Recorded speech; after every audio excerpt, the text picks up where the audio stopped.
Hello guys, ako is Christine, ang inahan sa upat baktin. For today's voice over our flower, mag-outing mi ani pagkaugma, mo na nga nag-ihaw na lang sa ning manok. Sakto sa gayo ba kay nakaila si Tonton nga namaligya niya barato ra pagyulahusan na dayon may gani kay nakoy katabang diri kaning silingan namo nga bata ba siya dyan ni-insist nga ganahan ko na siya mag-ihaw. O okay kaayo kay di ba gid lalim maglarot-larot ani mga balhibo. Tuod na kuha na namo ang ban nga among giabangan. Naghapit na lang pud mig pagkaon ni Blue diri di ba mas mahal pang gyud ang iyaha kaysa sa among ang bugas. Pero sige lang laban lang. Tuod padong na mi ani sa south. Alas 4 sa kadlawon mi nagikan para dako-dako gyud agi ba kay dili magud may mag-overnight uli ra dayon may pagkahapon. Grabe bili ba gid nako sa merkado diri sa maasin. Oy, limpyo gyud kaayo, dili gid ka tamak dira ag basa sa saw. Bisan pa siguro tiniila na nimo magmerkado diha adi gid ka makuan. Unya grabe kaayo ka organize ba, bilib kaayo ko sa mayor. Nariya sa ubos puro ra gyud ni siya mga karning baboy ug isda. Unya nga tupod sa taas na po dito ang mga lamas, mga manok ug kanang mga frozen foods. Unya nasa sila mga budbud, mga chukubod diri sa kilid. Lami ra ba gid ning ilang kuan diri More ni saka na mi ani sa ibabaw kay nangita mi sa mga lamas para sa kinilaw. O di ba nagsige gid kog video ani ba kay grabe gid kamis ang ilang sahog ba. Na-amaze man gud ko, nauwat gud ko kay dili maguding ani sa ormok. Grabe kayo ko basa baya diri sa atoa. Kunya diri pagit sa atoa, ung mag-spartan ka padong sa merkado, masudlan pag yun ng tubig ang tunga sa imong tiil. Tuod na human nami ani pamalit padong nami dito sa tangkaan. Pag abot gyud namo, excited kaayo gyud ang mga bata. Pag lugsong pa lang gani nimo, makaingon na ka exercise na gidayon. Dali-dali kog baktas ani kay basin ba og kanang fully book ma. Kay dagan-dagan biya may kadungan og abot diri Mao na nga paspas kaayo ko nakaanhi sa cashier. Kasi gara naligo diya nga kadungan namo kay naay taga Palo, taga Ormoc.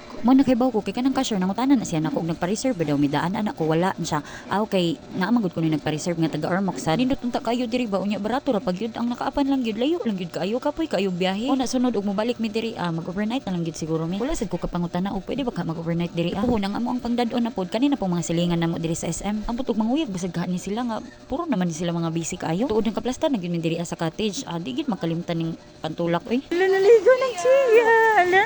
Ala magsimsot na ni Roger kay mo. Luting jirik. Ilap siguro ang mama ni. Ha? Ang aping murag stanya. Murag stanya ang aping. Nililigo. Tugnawa pud kay kaligo eh.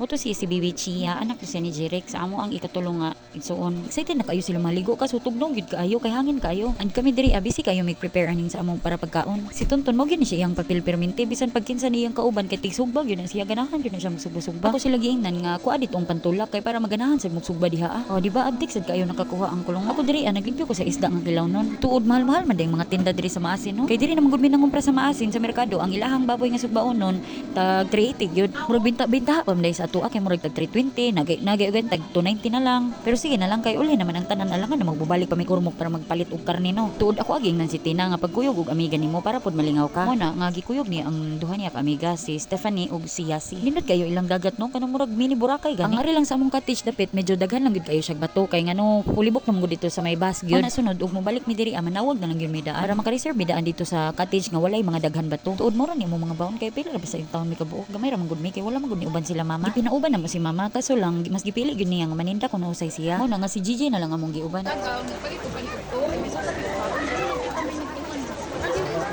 Tanya oy probiya ko ayo gutom gyud no bisag ikan magligo-ligo. Lingaw kayo sila oy murag kulangon naging usa ka adlaw ligo-ligo diri sa mga bata ba. Gitilapan ng kinilaw nga isda oy o gisagulan na lang namog sinugba nga baboy.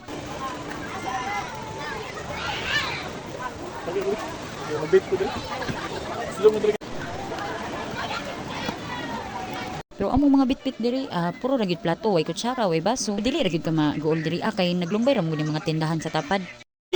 Walang sa tambalan nila iba. Oh, pika. Nya lang. Papanin mo na. Tinap. Chia.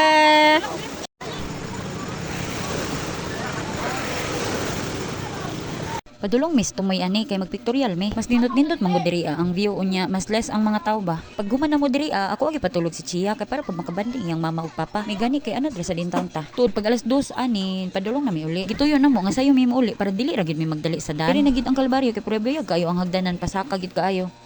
Sinaw si control. Naguot pa mi diri kay nilakaw pa man ako igsuon siya man ang nag-drive sa van. Oh, kalo lagi ko no. Kabantay gyud. Niabot na gyud mo na gyud mi manguli na gyud mi. Puhon mamalik mi mag-overnight na gyud mi para masulit gyud ang outing ba. Nani Jeric? Natug nang de. Awa sa pagya sa si Gio.